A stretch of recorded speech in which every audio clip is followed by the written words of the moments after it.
Hello दोस्तों, आज हम दी आफ्टरमैथ मूवी को एक्सप्लेन करने वाले हैं। इस मूवी की शुरुआत में हम एक लड़की को देखते हैं जिसका नाम रीचर है। इस वक्त इंग्लैंड और जर्मनी के बीच वॉर चल रहा था और जिसमें इंग्लैंड की जीत हो चुकी थी, इसलिए रीचर अपने हस्बैंड से मिलने जर्मनी जा रही थी। उसका हस्बैंड इंग्लैंड की तरफ से जर्मनी में एक अच्छे पोस्ट पर था। जर्मनी में रहने के लिए इन लोगों को एक बड़ा अपार्टमेंट दिया जाता है और वो अपार्टमेंट एक बड़े आदमी का था, लेकिन अभी कुछ दिनों के लिए वो आदमी इसी अपार्टमेंट में रहता है। रात में जब ये लोग मिलते हैं तो ये दूसरे को वॉर के बारे में बताते हैं। इन्हें भी बाकी लोगों की तरह वॉर में काफी तकलीफें झेलनी पड़ी हैं। अगले दिन ब्रेकफास्ट करते हुए रीचर अपने हस्बैंड से ये पूछती है, घर का ओनर अभी भी इस घर में क्यों रुका हुआ है? रीचर चाहती थी वो आदमी यहाँ से चला जाए, लेकिन लुइस उसे समझाता है और कहता है अभी बाहर के हालात ठीक नहीं हैं, इसलिए अभी वो उसे जाने के लिए नहीं कह सकता। इधर रीचर घर में देखती है दीवार पे एक पेंटिंग लगी हुई गायब है।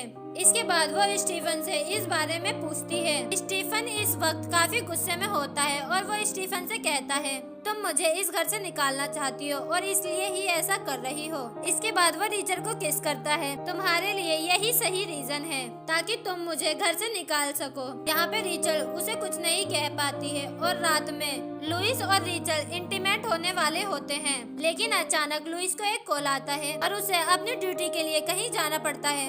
रात को लोग प्रोटेस्ट कर रहे थे और यहीं पे स्टीफन को चोट लग जाती है और जब वो घर आता है तो उसको देख के रीचर उसकी मरहम पट्टी करती है। ऐसा करते हुए ये दोनों एक दूसरे के काफी करीब आ जाते हैं और इसके बाद इंटीमेट होने लगते हैं, लेकिन तभी लुइस आ जाता है और ये दोनों एकदम से एक दूसरे से अलग होते हैं। एक दिन जब घर पे कोई नहीं होता तो रीचर और स्टीफन एक दूसरे के पास आते हैं और ये दोनों इंटीमेट हो जाते हैं।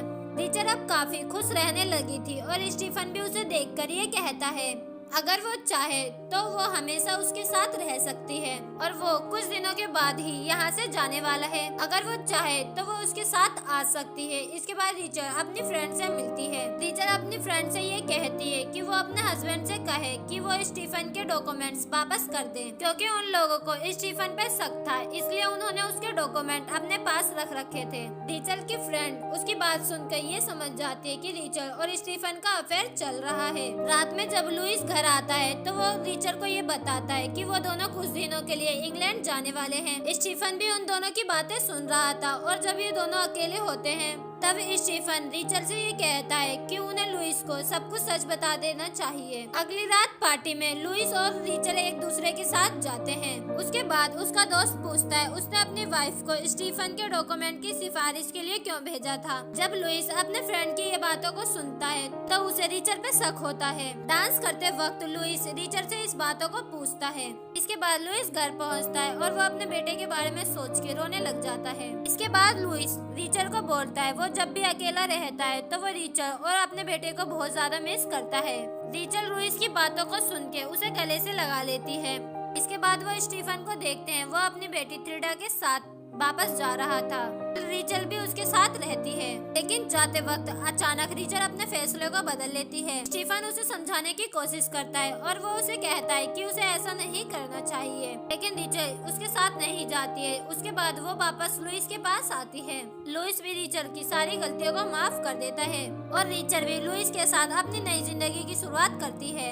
इसके बाद ये दोनों इंग्लैंड चले जाते हैं और यहीं पे ये मूवी खत्म हो जाती है। दोस्तों, आपको ये मूवी कैसी लगी हमें कमेंट बॉक्स में कमेंट करके जरूर बताएं और साथ ही ऐसा मूवी एक्सप्लेन के लिए हमारे चैनल को सब्सक्राइब करें और बेल का बटन जरूर